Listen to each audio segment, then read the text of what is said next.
Bienvenue dans Clair Obscur. Je m'appelle Belle Lomi, je suis autrice et illustratrice et dans ce podcast, je partage avec vous mon quotidien d'artiste indépendante. Cet été, je t'embarque dans une série spéciale, une saga en 8 épisodes autour du voyage créatif, de la persévérance et de l'imaginaire. Jusqu'à la rentrée, on va explorer ensemble nos blocages créatifs et tenter de les surmonter dans une approche bienveillante. Au programme de cette saison spéciale, de l'introspection, des exercices pratiques et plein de conseils pour faire le plein d'inspiration et rebooster ta créativité. Hello, j'espère que tu vas bien en ce début de mois de juillet. Je suis très contente de te retrouver pour cette série spéciale d'épisodes où on va essayer de travailler ensemble pour retrouver un peu de créativité, dépasser ses blocages, faire le plein d'inspiration, histoire de faire un peu un reset pendant cet été et repartir sur de bonnes bases à la rentrée. Cette série, elle va être composée de 8 épisodes qui auront chacun une thématique et la première thématique d'aujourd'hui, ça va être dépasser ses blocages créatifs. J'ai choisi de commencer par ce thème parce que je trouve que l'été est une bonne période pour s'interroger là-dessus parce qu'on sort généralement d'une année très intense. Pour beaucoup de gens, ça signifie avoir une période de vacances plus ou moins longue et avec même un temps de travail qui est ralenti quand on n'est pas vraiment en vacances, ce qui va être mon cas. Mais c'est vrai que la saison pleine, c'est plutôt de septembre à mai, même pour les artistes freelance. C'est là qu'on a le plus de contrats, c'est là qu'il y a le plus d'opportunités. En termes d'énergie, c'est aussi en septembre qu'on commence à vouloir mettre en place de nouveaux projets. Et quand on arrive vers juin, juillet, c'est beaucoup plus difficile. Il y a la chaleur, il y a l'envie de faire un break.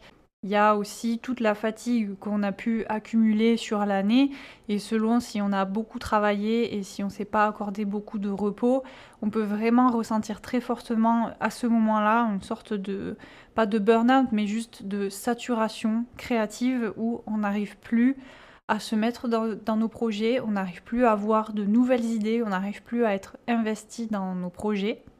Et donc c'est important avant d'essayer de passer à autre chose, de les identifier et de voir les choses qu'on peut mettre en place pour y pallier.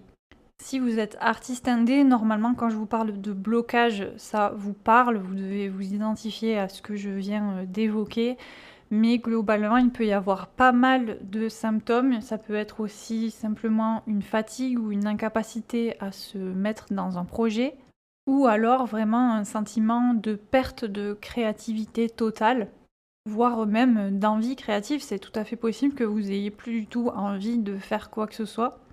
Et déjà, je voudrais qu'on fasse un petit point et qu'on essaye de différencier ensemble les deux types de blocages qui peuvent exister. Donc il y a le premier type qui va relever un peu de ton état mental et de ta santé mentale et de ton état physique aussi global, qui peuvent être, comme je l'ai dit, dus à une fatigue générale sur l'année, à une perte de motivation, enfin à des choses personnelles, mentales. Et dans un deuxième point, les causes plus externes, parce qu'il peut y avoir des choses dans ta vie qui font que c'est pas du tout un bon moment, que tu as passé une mauvaise période, tu peux avoir beaucoup de choses à gérer, mais ces choses, tu n'as pas de prise dessus, tu n'as pas de contrôle, et donc évidemment ça t'affecte sans que tu puisses faire quoi que ce soit. Et déjà, c'est très important de faire cette distinction parce qu'on ne réagira pas de la même manière vis-à-vis d'une fatigue personnelle individuelle que de problèmes d'argent ou de santé sur lesquels, comme je disais, en fait, on n'en a pas de prise. Et le but de cette série d'épisodes, c'est vraiment d'être le plus bienveillant possible, de ne pas être dans la culpabilité vis-à-vis de vous-même. Donc si vous vous rendez compte que vous faites surtout face à des blocages externes sur lesquels vous avez vraiment aucune prise de contrôle, ne culpabilisez pas, essayez de vraiment vous rappeler que c'est pas des choses qui sont à votre pouvoir de faire changer, qu'il y a plein de circonstances économiques, sociales, etc. sur lesquelles on peut rien faire et qu'on est parfois obligé de subir. Et c'est pas là-dessus qu'on va essayer de travailler, on va essayer juste d'être le plus bienveillant possible, encore une fois, et d'avoir un peu aussi une sorte de lâcher prise. Parce que même si c'est très très difficile à faire, notamment quand on fait face à des problématiques économiques, d'argent, etc., on va essayer de prendre ce temps pour juste s'en détacher et faire pendant ces 20 minutes qu'on va passer ensemble, une sorte de bulle, de se dire que ces choses-là n'existent pas pour vraiment se concentrer sur nous-mêmes et essayer d'avancer sur les points sur lesquels on a des prises, quoi.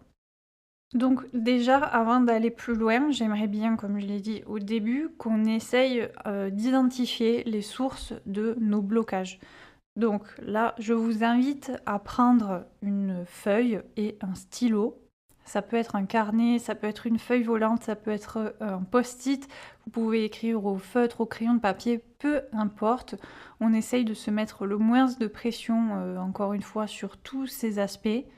Là, le seul intérêt, ça va être juste de faire une sorte de liste de ce qu'on ressent pour ensuite essayer de travailler dessus.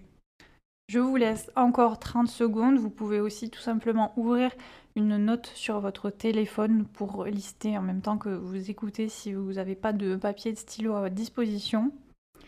Et maintenant que c'est fait, essayez d'identifier vos blocages. Est-ce que votre principal problème, c'est que vous êtes dans une sorte de fatigue mentale ou fatigue physique et que vous ressentez que vous avez besoin de repos quelconque? Est-ce que vous êtes dans une forme de surcharge cognitive, c'est-à-dire que vous avez beaucoup travaillé, vous avez mis en place beaucoup de choses au cours de l'année, et là vous êtes arrivé un peu à un point de saturation?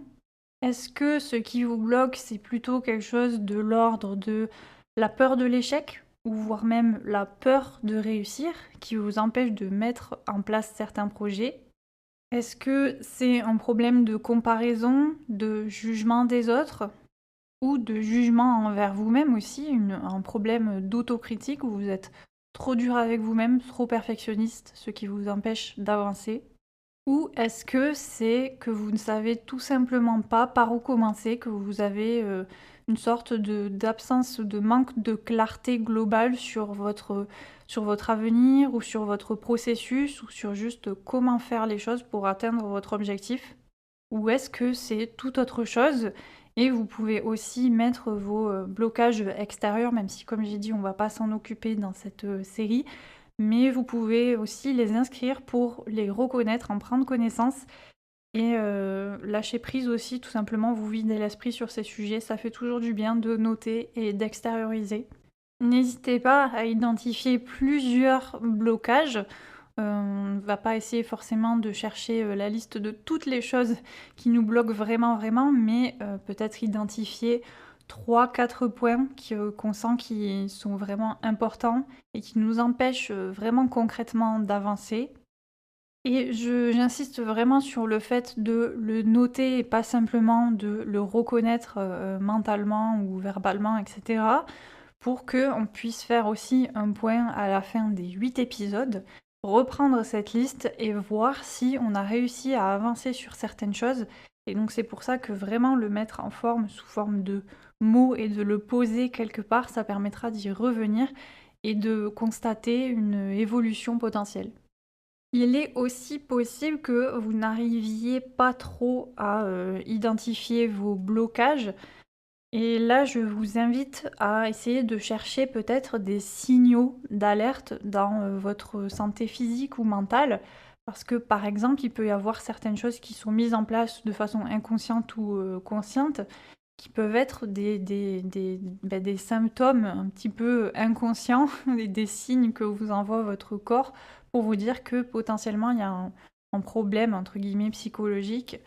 Ça peut être la procrastination, ça peut être le manque de motivation, ça peut être aussi, comme je l'ai dit, la fatigue. La fatigue, c'est vraiment un gros symptôme qu'il ne faut pas sous-estimer. Et est-ce que cette fatigue, vous ressentez que vous pouvez la régler facilement avec du vrai repos, donc c'est-à-dire plus de sommeil, plus de phases de pause dans vos journées et plus de temps pris pour vous?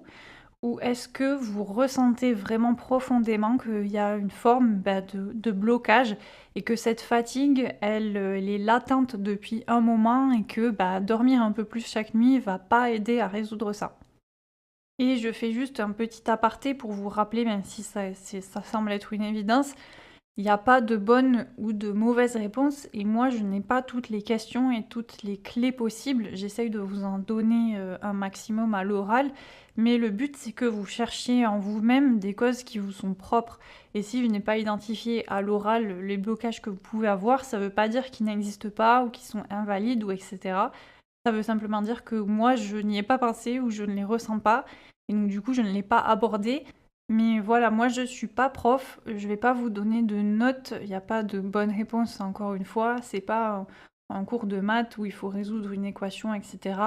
On est dans un truc vraiment plus personnel, plus individuel, et moi je me place très humblement en tant que guide pour essayer de vous aider dans cette aventure créative, puisque moi je suis artiste indépendante depuis presque 2 ans maintenant. Et ça fait 1 an que je tiens ce podcast pour essayer d'aider les artistes indépendants en partageant mon expérience, ce que j'ai appris, ce que je sais, parce que la solitude et le manque de transparence, l'opacité du milieu de l'entrepreneuriat créatif, c'est aussi un des trucs les plus difficiles à contrer, et c'est tout l'objectif de ce podcast. Mais votre parcours à vous d'artiste, il est très personnel, et ici le but, c'est pas d'essayer de vous faire rentrer dans une case, c'est vraiment au contraire de vous encourager à vous poser les questions qui sont pertinentes pour vous et potentiellement trouver des pistes de solutions ensemble. Donc maintenant que ces blocages sont écrits sur un papier, on va essayer de se poser une question très simple pour chaque point que vous avez sur votre liste. Est-ce que je peux résoudre ce blocage? Est-ce que d'après vous, par exemple, votre fatigue, comme je disais tout à l'heure, si c'est un point bloquant, est-ce que vous pensez qu'en prenant quelques jours de repos, ça peut aller mieux? Est-ce que vous pensez que vous avez une prise quelconque? Même si vous n'avez pas encore les clés, c'est justement pour essayer de retirer tous ces paramètres extérieurs. Par exemple, si on a des problèmes de santé sur lesquels on sait qu'on ne peut pas avoir de prise, on marque un non et comme ça on sait qu'on peut passer à autre chose et ça aide aussi, voilà, faire le tri mentalement de ce qui est important de garder ou pas. Je vous laisse encore quelques secondes de plus pour essayer de répondre à cette question. Donc, est-ce que vraiment vous pouvez avoir une prise sur ce sujet-là? Est-ce que vous pensez qu'avec certains outils et certaines solutions, vous pouvez régler votre problème? Et ça peut être aussi une réponse sur le long terme, hein. On ne cherche pas à dire oui, dans la prochaine minute, je peux résoudre mon problème. Non, c'est non. Est-ce qu'au bout d'un certain temps de travail, avec certaines clés, encore une fois, est-ce que je peux réussir à le résoudre? Ou est-ce que fondamentalement, c'est quelque chose sur lequel je n'ai pas de contrôle? Une fois que cette question est répondue et qu'on a pu faire le tri, et qu'on a vraiment du coup ces choses sur lesquelles on peut se concentrer et on sait qu'on va pouvoir essayer de trouver des clés, même si on n'a aucune idée encore pour l'instant de où aller, on sait que potentiellement on va réussir.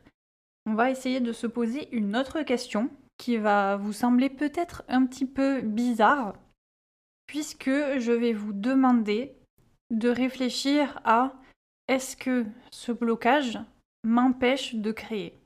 Et donc là, je sais qu'a priori, vous avez envie de répondre oui, puisque c'est un blocage, mais je vais vous donner un petit exemple.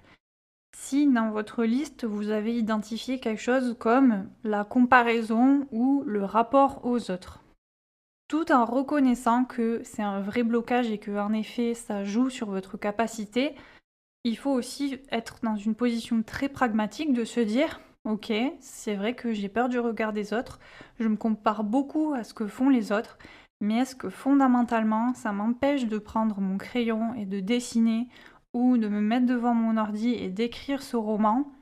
En fait, non. Pragmatiquement, très concrètement, ça ne vous empêche pas. De la même manière, si vous avez identifié un blocage du style je me sens trop nulle ou j'ai pas assez de compétences, est-ce que fondamentalement ça vous empêche de créer?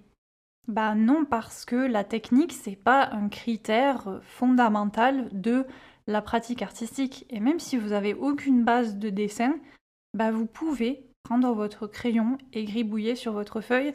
Et je dirais même plus, vous devez, parce que sinon vous n'acquérez jamais les compétences nécessaires pour progresser.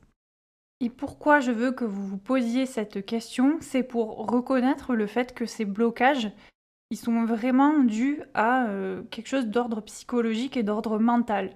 Alors le but, c'est pas de dire que parce que c'est dans votre tête, ça n'existe pas. Au contraire, hein, ici, on est très conscient que la santé mentale, c'est très important et que c'est une vraie cause. Mais quand on est dans ce genre de phase un petit peu négative, où on ne sait pas trop où on va, etc., c'est très facile de se concentrer sur ce qu'on a identifié, donc ces blocages, et de s'accrocher à ça pour quelque part se conforter dans cet état et ne pas en sortir. Donc c'est pour ça que j'aimerais vraiment que vous vous posiez cette question et que vous essayiez au maximum de répondre oui à ces questions. Pour vous aider à le faire, je vais reprendre la liste des blocages que je vous ai donnés tout à l'heure et essayer de vous montrer comment on peut répondre oui à ces blocages en se disant est-ce que ce blocage m'empêche vraiment de créer. Le premier blocage que j'avais essayé d'identifier, c'était la fatigue. Et c'est vrai que là, on se dit, oui, la fatigue, ça m'empêche largement de créer parce que j'ai pas le temps, j'ai pas l'énergie, etc. Et oui, c'est tout à fait vrai. Néanmoins, est-ce que cette fatigue vous handicape au point que vous ne pouvez pas trouver, ne serait-ce que 5 minutes, dans votre journée, le matin, le soir, à n'importe quel moment, dans une pause déjeuner, etc., pour mettre 5 minutes pour faire un peu de, je sais pas, d'écriture, de journaling, de dessin selon ce que vous aimez faire. Est-ce que vous avez vraiment pas 5 minutes pour pratiquer un hobby quelconque qui vous fait du bien et qui est créatif? Ensuite, on avait la peur de l'échec et la comparaison, le jugement des autres, qui sont, je pense, très faciles à contrer si on se dit que, en fait, on partage tout simplement pas ce qu'on est en train de faire. Si on se dit que, à ce moment-là, je dessine, mais c'est un brouillon, c'est un entraînement, et personne d'autre que moi ne le verra jamais. Et le dernier point qui était le manque de clarté sur la vision artistique, ça vous empêche de créer à l'instant T parce que justement vous manquez de vision à long terme. Mais en fait, il faut juste y réfléchir, il faut juste le travailler et mettre en place certaines choses qui vont faire que ensuite ça coulera tout seul. Et c'est normal aussi, ces phases préparatoires, elles font totalement partie de la pratique artistique et de l'enjeu d'une carrière artistique. Donc oui, ça vous bloque sans doute, mais est-ce que ça vous empêche, encore une fois, de gribouiller, d'écrire des trucs, de faire des choses? Bah non, parce que même si ces choses-là, vous savez pas comment les inscrire dans votre pratique à long terme ou que c'est juste voilà, des choses que vous avez envie de faire sans que ce soit productif ou que ça serve à quelque chose justement. Bah non, parce que c'est un peu comme sur la question de la peur de l'échec ou de la comparaison. Il y a personne qui vous surveille et qui est au-dessus de votre épaule pour vous dire c'est de la merde. Personne à part vous-même en fait. Et donc c'est vraiment pour ça que je trouve cette question très importante et très intéressante parce qu'elle permet de reconnaître que oui, il y a des blocages, oui, il y a des points sur lesquels ça va pas trop, mais ça permet aussi de les relativiser et de se dire il n'y a rien d'insurmontable. Et ça, c'est quelque chose qui est très très important justement pour pas continuer de se dévaloriser, pour pas rester dans ce truc négatif et pour se dire potentiellement je peux faire quelque chose et ouais, ce sera de la merde si je dessine parce que je sais pas faire ou autre. Mais il faut le faire et c'est très bien si vous en avez envie, c'est le principal. Et c'était un peu la leçon que je voulais tirer de cet épisode et ce vers quoi j'aimerais vous emmener, et j'espère que potentiellement vous allez aussi dans cette direction de votre côté, c'est que les blocages, c'est, comme je disais tout à l'heure, c'est un symptôme ou c'est un indicateur. C'est pas une fatalité. C'est pas parce que vous vous sentez mal à un instant T, que vous vous sentez peu créatif, démotivé, peu productif, que ça va être le cas toute votre semaine, tout votre mois ou toute votre vie. Et je vais même vous dire, ces phases, elles risquent de revenir de façon assez cyclique dans votre pratique artistique et notamment si l'art est votre métier à part entière et que vous êtes artiste indépendant, c'est impossible de ne jamais être traversé par les doutes, c'est impossible de maintenir une créativité qui soit au top toute l'année. Il y a forcément des phases où c'est un peu moins bien, des phases où on a envie de rester dans sa zone de confort, des phases où on ne sait pas quoi faire. Et c'est pas grave, ça fait partie du processus. Et pendant les 7 prochains épisodes, à partir de maintenant, On va essayer de trouver des outils divers et variés qui peuvent être soit des leviers psychologiques pour lever certaines peurs, etc., ou vraiment des exercices pratiques pour voir comment relancer un petit peu sa créativité et se sentir mieux dans sa pratique, etc. Si jamais cet épisode était un peu dense pour vous et que vous n'avez pas réussi à faire l'exercice d'identifier vos blocages, n'hésitez pas à le faire de votre côté une fois que cet épisode sera terminé ou à un moment de votre semaine où ce sera peut-être un peu plus propice pour vous selon quand vous écoutez ce podcast. Mais j'insiste vraiment sur essayer de le faire et ce sera vraiment bénéfique pour vous, même si ça a l'air de rien et ça vous prendra encore une fois vraiment 5 minutes de dire bon bah là c'est vrai que je me sens fatiguée ou je me sens découragée ou je ne sais pas quoi faire. Ça vous prendra vraiment 2 minutes de le noter même sur votre téléphone, mais ça permettra de le sortir et d'avoir une base sur laquelle travailler pour les prochaines semaines. Même si je vous rassure, on n'est pas sur un cahier de vacances avec des exercices ultra difficiles, etc. Comme je dis, l'idée, vraiment le but, c'est d'avoir une approche la plus bienveillante possible et qui aille à votre rythme aussi tout simplement. D'ailleurs, il y aura une retranscription textuelle qui sera disponible sur la page Substack qui est associée à ce podcast. Je vous mettrai le lien en description si vous êtes plus à l'aise avec le format écrit pour retrouver les conseils que je vous ai donnés, etc. Voilà, c'est tout pour aujourd'hui. C'était l'épisode, je vous le dis, le plus dense moralement parce qu'il implique de se poser des questions désagréables et qui peuvent peser vraiment sur nos épaules et sur notre motivation. Mais à partir de la semaine prochaine, comme je vous l'ai dit, on va passer à des petits exercices plus légers, plus sympas, vraiment de pratique de la créativité pour essayer de s'amuser ensemble et de retrouver vraiment la base de la pratique artistique, c'est-à-dire ce qu'on aime faire, ce qu'on a envie de dire et faire en sorte que ça se passe bien, quoi. J'espère que cet épisode vous aura intéressé et que vous êtes partant pour embarquer dans cette aventure avec moi. C'est un projet compliqué à mettre en place qui est assez spécial et qui m'a demandé aussi beaucoup de temps de conception et de recherche. Donc vraiment, si ça vous a plu, je le dis jamais, mais vraiment abonnez-vous à ce podcast, laissez une bonne note et venez aussi me suivre sur Instagram, pourquoi pas. Mon premier roman de fantasy, Le secret du Belten, est d'ailleurs sorti aujourd'hui. Vous aurez aussi le lien dans la description si vous avez envie d'aller le lire. C'est super, c'est une histoire à huis clos sur un bateau un peu en mode de pirate, etc. Ça fera une très bonne lecture de bord de plage, je pense, même si ça risque de vous faire 2-3 ascenseurs émotionnels. Bref, je vous remercie de m'avoir écouté, je vous souhaite une belle semaine et on se retrouve mercredi prochain pour un nouvel épisode. Ciao!